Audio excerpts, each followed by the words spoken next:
What if I told you that the way you handle your money today could decide whether you're still worrying about debt 5 years from now or living debt-free with the freedom to choose your own path?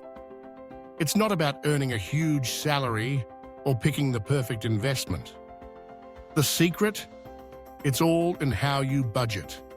Today, I want to share with you the 7 budgeting tips that completely changed my relationship with money and ultimately helped me break free from the cycle of debt. Let's start with the first tip. Know where every dollar goes. This might sound basic, but most people underestimate their spending. It's easy to lose track of small expenses, a coffee here, an online subscription there, but these little leaks sink big ships. The first time I tracked every single expense for a month, I was shocked. It wasn't the big purchases dragging me down. It was the daily habits I barely noticed. I recommend using a simple app or even a spreadsheet. Write down everything: rent, groceries, snacks, impulse buys, and yes, those sneaky subscriptions you forgot to cancel. When you see your spending in black and white, you can't ignore it. Suddenly, you're aware of where your money is going, and that awareness is the first step toward controlling it. Second, the 50-30-20 rule.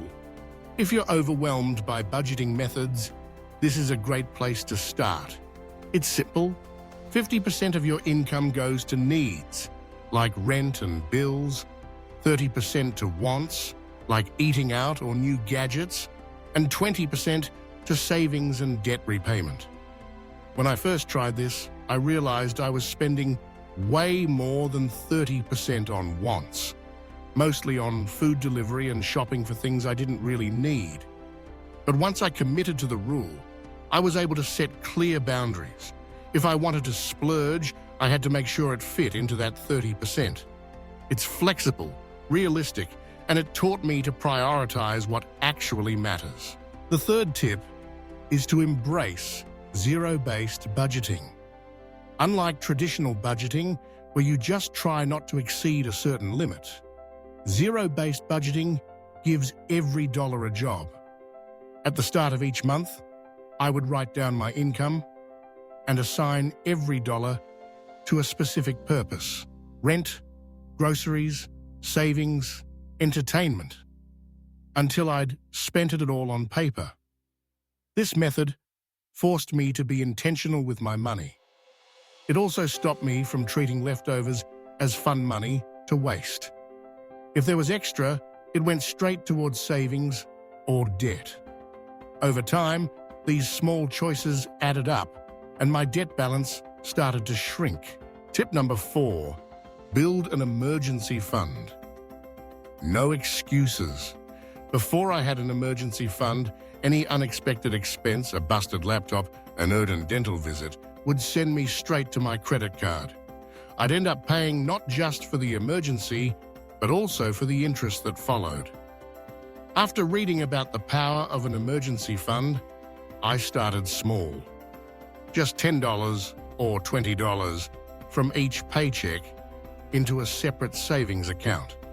It grew slowly, but it grew. The next time life threw me a curveball, I didn't panic. I used the fund, avoided new debt, and felt a sense of security I'd never known before. Even $500 set aside can make a huge difference.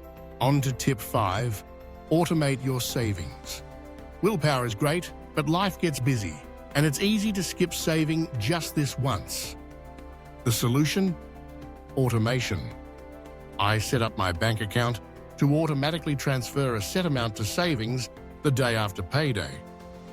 I didn't have to think about it, and I didn't have the chance to spend it first. Over the months, watching my savings grow with zero effort became addictive. It was almost like getting a second income without any extra work.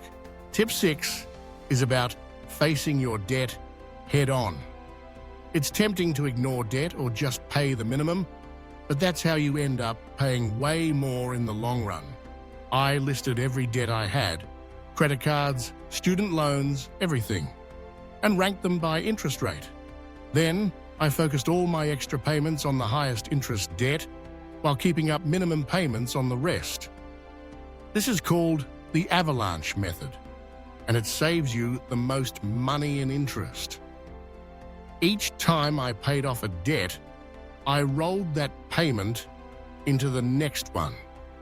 With every balance I knocked out, I felt lighter and more motivated. Celebrate those small wins. Each one is proof you're moving in the right direction. Finally, tip number 7, give yourself permission to enjoy. A budget shouldn't feel like punishment. When I first started, I was so strict that I ended up breaking my own rules and feeling guilty. I learned that it's important to budget for joy, whether that's a night out, a trip, or just a fancy coffee. The key is planning for it, not letting it happen by accident. When you know you have a little money set aside for fun, you're less likely to binge spend out of frustration. But this balance kept me motivated and made the process sustainable. Let's recap. Know where every dollar goes. Try the 50-30-20 rule to simplify your spending. Give every dollar a job with zero-based budgeting. Build an emergency fund, even if you start small. Automate your savings so you don't have to rely on willpower. Face your debts head-on, using the avalanche method. And remember to budget for joy, because life is meant to be lived, not just survived. If you're just starting out, it's normal to feel overwhelmed. I remember thinking I'd never get out from under my debt. But with every small step, my confidence grew. The truth is, financial freedom isn't about being perfect. It's about being consistent. Even if you fall off track, just get back up and keep going. Over time, these habits compound, just like interest.